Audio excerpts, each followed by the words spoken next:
ओम श्री गुरुवे नमः। ओम शांति शांति शांति।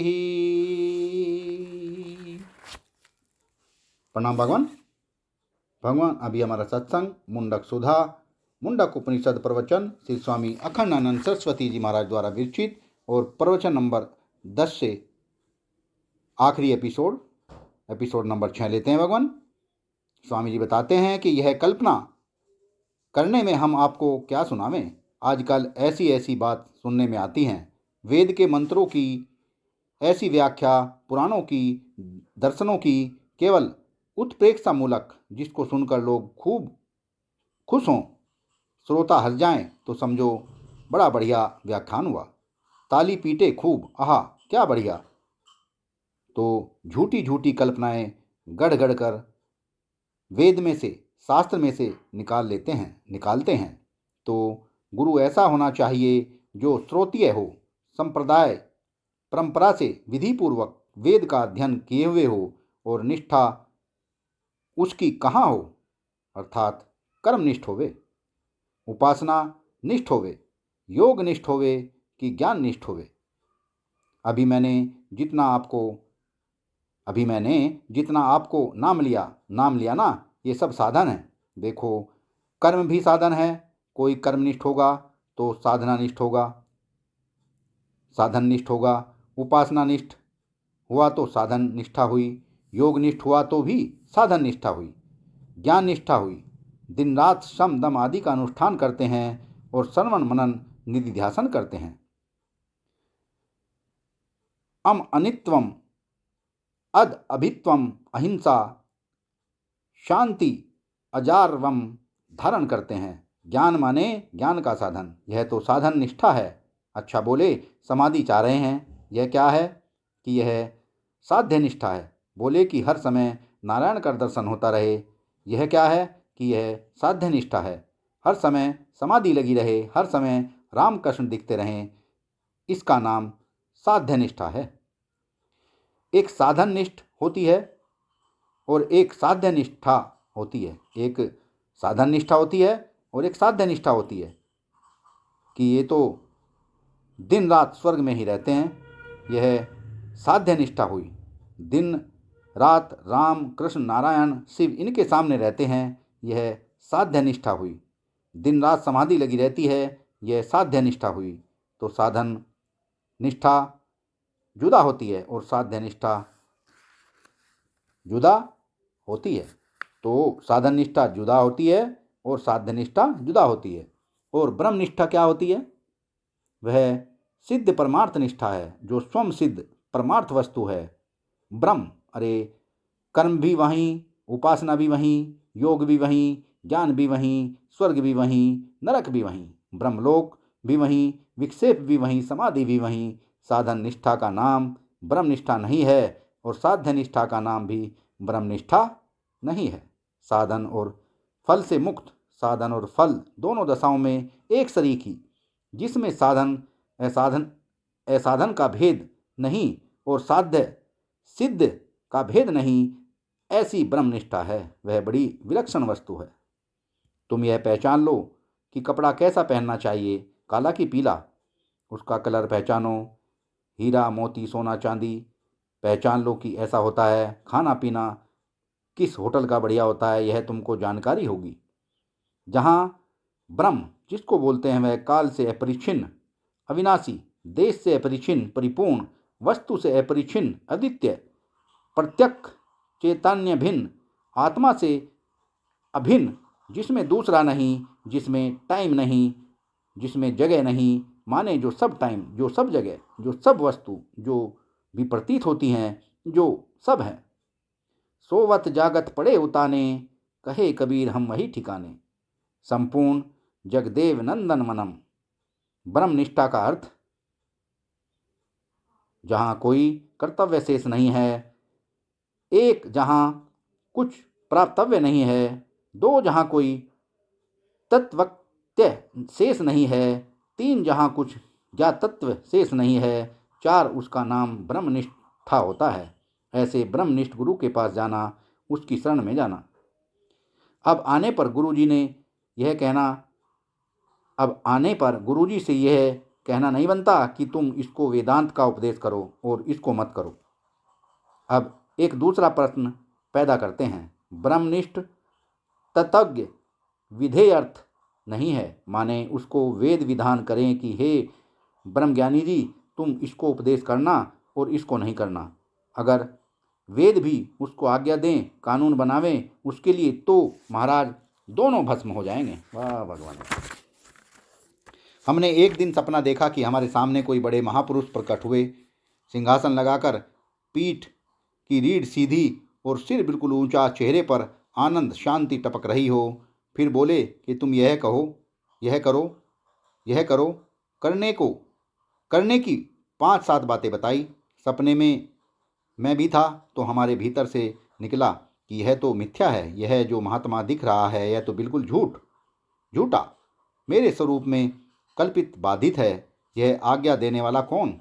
मैं तो ब्रह्म हूँ। ब्रह्म को कोई आज्ञा देता है क्या? वह कोई विधि निषेध का विषय होता है। नारायण, अब देखता क्या हूँ कि ज्ञान की आग प्रज्वलित हुई और उसमें वे जो महात्मा जी बैठे थे और वह सिंहासन और वहाँ का संपूर्ण दृश्य ज्ञान की आग में जल रहा है, भस्म हो गया। तो महात्मा को कोई आज्ञा देने वाला समष्टि में नहीं होता है कि ऐसा करो और ऐसा मत करो।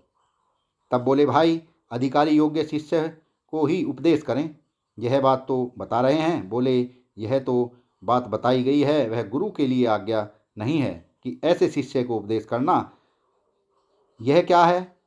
यह गुरु के स्वभाव का वर्णन है कि प्रायः ऐसा शिष्य जब आपके सामने आता है तब उसके तत्व ज्ञान की चर्चा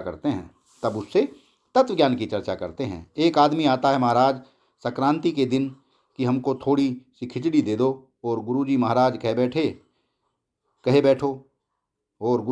कहे बैठो, तत्त्वमसि, तुम साक्षात ब्रह्म हो।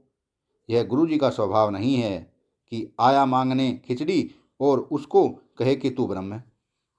वाह भगवान वाह। एक आया, महाराज हम मुकदमे में फंसे हुए हैं, इस संकट से छूट जाएं। गुरुजी ने कहा, तत्त्वमसि बेटा, तू ब्रह्म है। ऐसा गुरुजी का स्वभाव नहीं है। गुरुजी का स्वभाव यह है कि जो ब्रह्म ज्ञान की इच्छा से उनके यहाँ आता है उसको ब्रह्म ज्ञान का उपदेश करते हैं। यह उनका स्वभाव है, यह उनका स्वरूप है। इसलिए जब कोई तत्व ज्ञान के लिए उनकी शरण में आता है, उपसन्याय सम्यक, भली भांति शरण में होवे। भली भांति शरण का अर्थ क्या होता है? उसमें अपनी किसी चीज का मद न होवे, अपने धन का मद न होवे, अपने वंश का मद न होवे, अपनी पत्नी का मद न होवे, अपने पुत्र का मद न होवे, अपनी बुद्धि का मद न होवे, अपनी विद्या का मद न हो। उपसन्याय सम्यक, अरे यह अहंकार को तो झुकना पड़ता है। सम्यक उपसन्याय का क्या अर्थ है? कि शरणागति में कोई त्रुटि न होए। उपसन माने शरणागत, उपसन होगा तब उपनिषद का पात्र होगा। यह उपसन में क्या है आपको बतावें। एक उपसद शब्द है, उपसर्ग है और सद धातु है।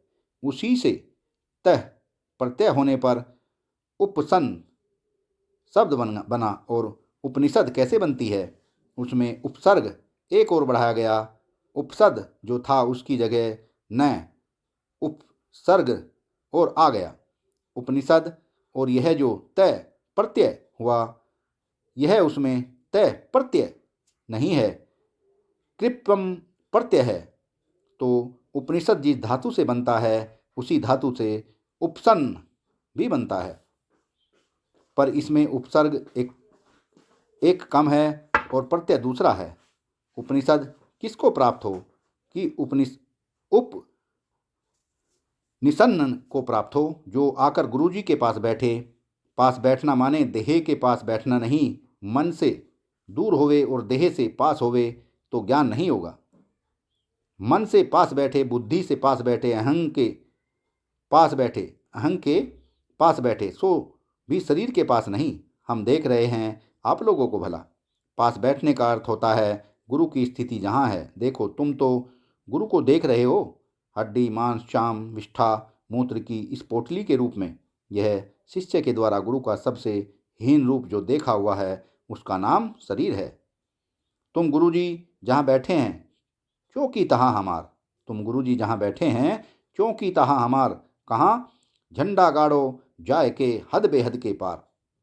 जहाँ गुरुजी बैठे हैं, पहले अपनी बुद्धि में देखो कि ये ब्रह्म रूप से बैठे हैं, और अपनी बुद्धि को ब्रह्म के पास बैठाने की कोशिश करो। माने देखो, ज्ञान के द्वारा जो ब्रह्म के पास पहुंच गया, गुरुजी ज्ञान के द्वारा उसकी ब्रह्मता का साक्षात्कार करा देते हैं। गुरु के पास बैठना माने ज्ञान रूप से गुरु जहाँ बैठा है, ज्ञान रूप से चेला वहाँ बैठ जाए, तब यह उसकी उपसन्नता आवेगी। उपनिषणन, गुरु में है ज्ञान और चेले में है ध्यान। अब गुरु का ज्ञान ध्यानी चेले में उतर आवेगा, और यदि चेले में उपनिषणन उपनिषद, यह उप माने अत्यंत, समीप्य, निह माने नितराम, और सद माने 3 बात होता है। विसरण गत्यमम अब साधुनेषु, विसरण जो मन में अहंकार राध है उसको विशीर्ण कर दे, माने अधिकारी बना दे। गति गम्यति, ब्रह्म का ज्ञान करा दे। अवसादयति अविद्याम, अविद्या को ध्वस्त करता है। दोषों को विशीर्ण करता है, ब्रह्म का ज्ञान कराता है, और अविद्या को ध्वस्त करता है। ये 3 बातें जो करे उसको बोलते हैं उपनिषद। और अत्यंत समीप्य से करें, बिल्कुल अविद्या का लेस न रहने दें, ब्रह्म ज्ञान में कोई त्रुटि न हो रहने दें, दोष का सर्था निवारण, ब्रह्म का अधिगमन और अविद्या की निवृत्ति। ये 3 बातें जिसमें होवेंगी उसको उपनिषद बोलते हैं। तो अब शिष्य में भी 3 बातें होंगी। अपने दोषों को तो वह विशीर्ण करे, गुरु की स्थिति को समझे और अपनी अविद्या को दूर करे। तब क्या होगा कि उपसन्न होगा। उपनिषणन, उपनिषद से उपनिषणन हो जाएगा, और नि उपसर्ग को छोड़ देंगे तो दंत्य सकार का मूर्धन्य सकार नहीं होगा। उपनिषणन होगा, नि उपनिसर्ग निकाल देने पर शिष्य के लिए यह उपनिषद का अधिकारी है। तो इसमें 2 बात रहती हैं, सम्यक प्रशांत चिताय समा अविनताय। अब यह बात आपको कल सुनावेंगे। सत्संग को विराम देते हैं भगवान, और इस प्रकार से प्रवचन नंबर 10 समाप्त होता है। कल प्रवचन नंबर 11 लेंगे भगवान। प्रणाम भगवान।